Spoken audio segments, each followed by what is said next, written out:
Even at Woking Station and Horsell and Chobham that was the case. In Woking Junction, until a late hour, trains were stopping and going on, others were shunting on the sidings, passengers were alighting and waiting, and everything was proceeding in the most ordinary way.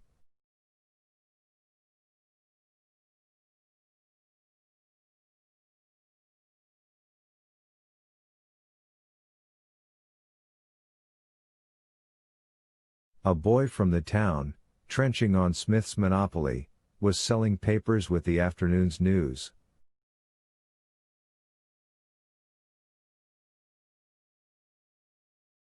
The ringing impact of trucks, the sharp whistle of the engines from the junction, mingled with their shouts of men from Mars.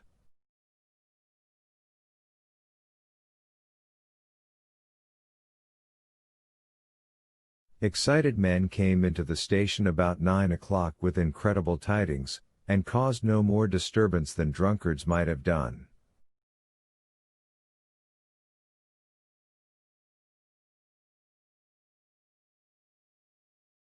People rattling Londonwards peered into the darkness outside the carriage windows, and saw only a rare, flickering, vanishing spark dance up from the direction of Horsell, a red glow and a thin veil of smoke driving across the stars, and thought that nothing more serious than a heath fire was happening.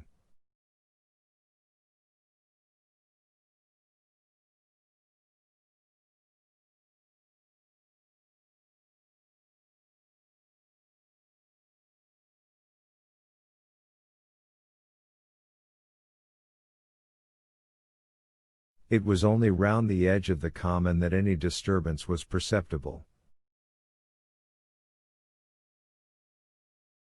There were half a dozen villas burning on the Woking border. There were lights in all the houses on the common side of the three villages, and the people there kept awake till dawn.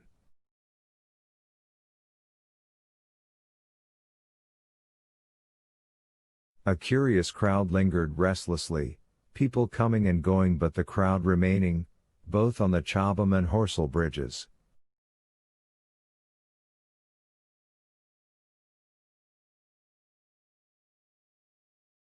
One or two adventurous souls, it was afterwards found, went into the darkness and crawled quite near the Martians, but they never returned, for now and again a light ray, like the beam of a warship's searchlight, swept the common, and the heat ray was ready to follow.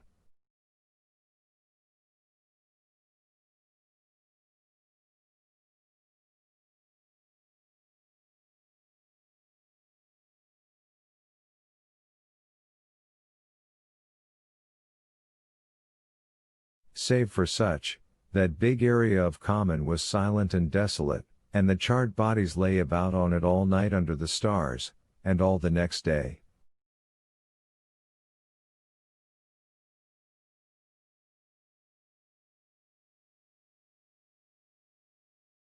A noise of hammering from the pit was heard by many people. So you have the state of things on Friday night. In the center, sticking into the skin of our old planet Earth like a poisoned dart, was this cylinder.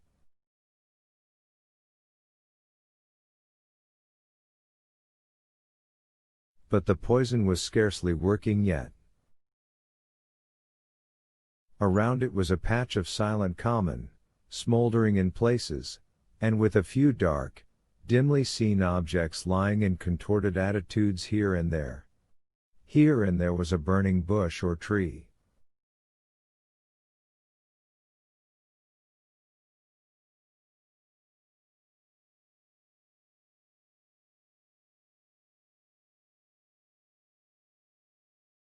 Beyond was a fringe of excitement, and farther than that fringe the inflammation had not crept as yet.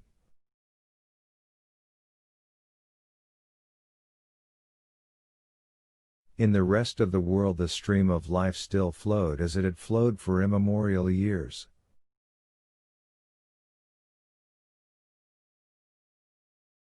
The fever of war that would presently clog vein and artery, deaden nerve and destroy brain, had still to develop.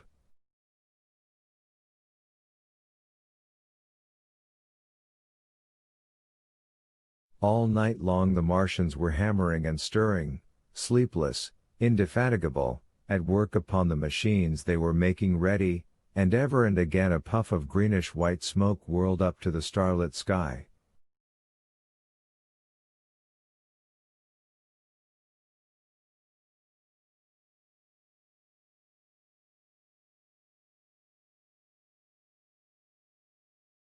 About 11 a company of soldiers came through Horsell, and deployed along the edge of the common to form a cordon.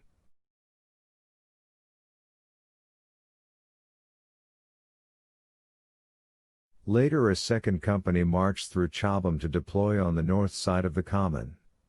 Several officers from the Inkerman barracks had been on the common earlier in the day, and one, Major Eden, was reported to be missing.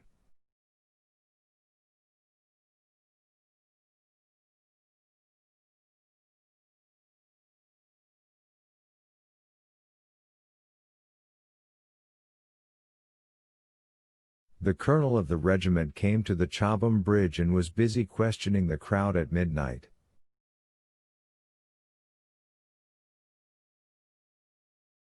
The military authorities were certainly alive to the seriousness of the business.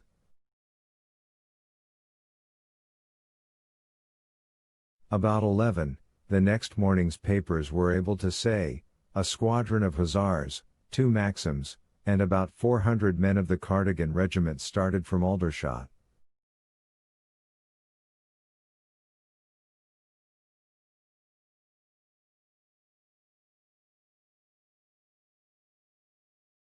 A few seconds after midnight the crowd in the Chertsey Road, Woking, saw a star fall from heaven into the pine woods to the northwest.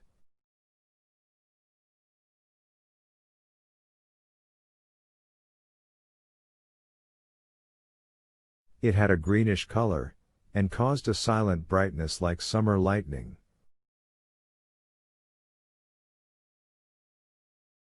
This was the second cylinder. Chapter 9 The fighting begins. Saturday lives in my memory as a day of suspense. It was a day of lassitude too, hot and close, with, I am told, a rapidly fluctuating barometer.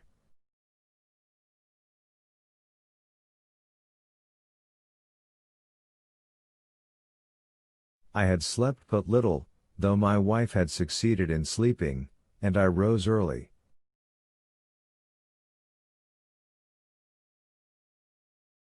I went into my garden before breakfast and stood listening, but towards the common there was nothing stirring but a lark.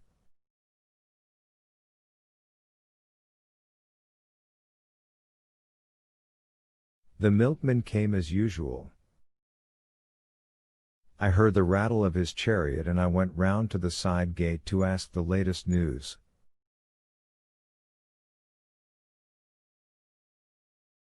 He told me that during the night the Martians had been surrounded by troops, and that guns were expected.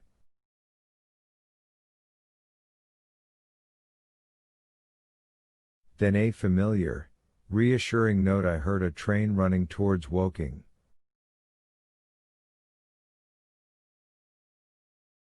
They aren't to be killed, said the milkman, if that can possibly be avoided.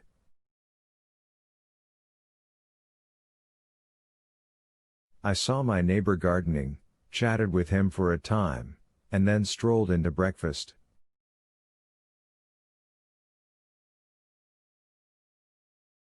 It was a most unexceptional morning.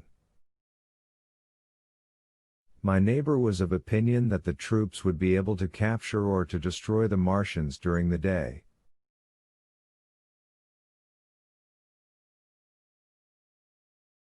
It's a pity they make themselves so unapproachable, he said. It would be curious to know how they live on another planet, we might learn a thing or two.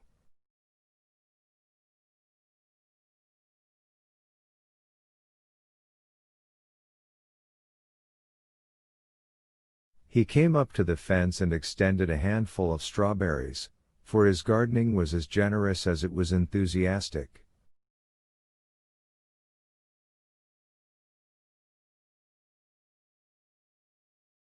At the same time he told me of the burning of the pine woods about the Byfleet Gulf links.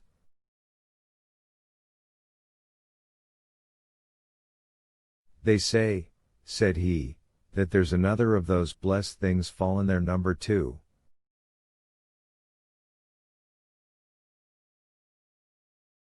But one's enough, surely. This lot'll cost the insurance people a pretty penny before everything's settled.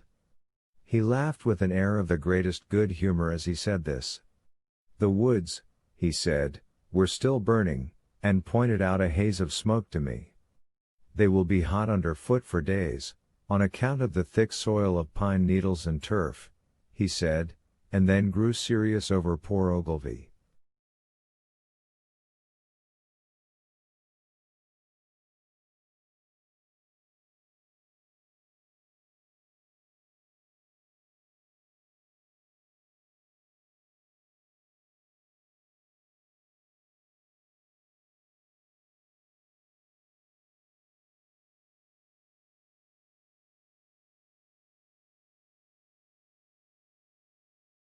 After breakfast, instead of working, I decided to walk down towards the common.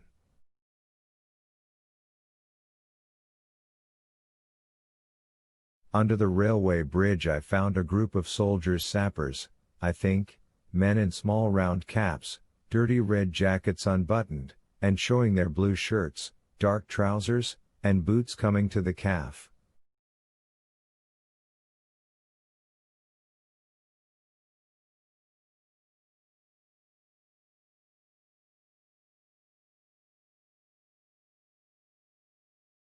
They told me no one was allowed over the canal, and, looking along the road towards the bridge, I saw one of the Cardigan men standing sentinel there.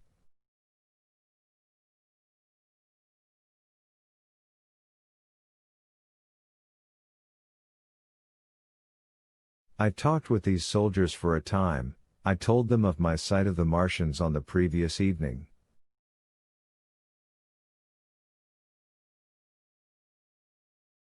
None of them had seen the Martians, and they had but the vaguest ideas of them, so that they plied me with questions.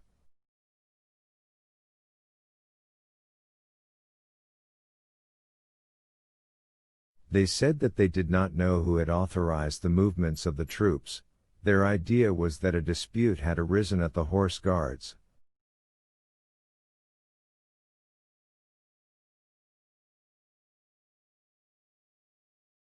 The ordinary sapper is a great deal better educated than the common soldier, and they discuss the peculiar conditions of the possible fight with some acuteness.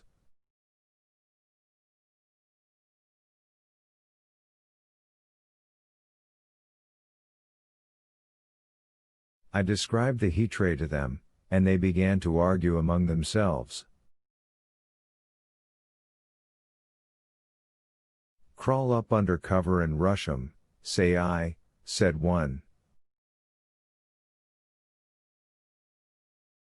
Get out, said another. What's cover against this air heat?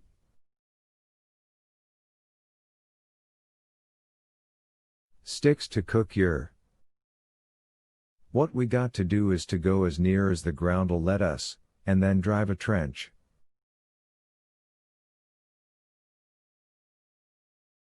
Blow your trenches. You always want trenches, you ought to ha been born a rabbit snippy.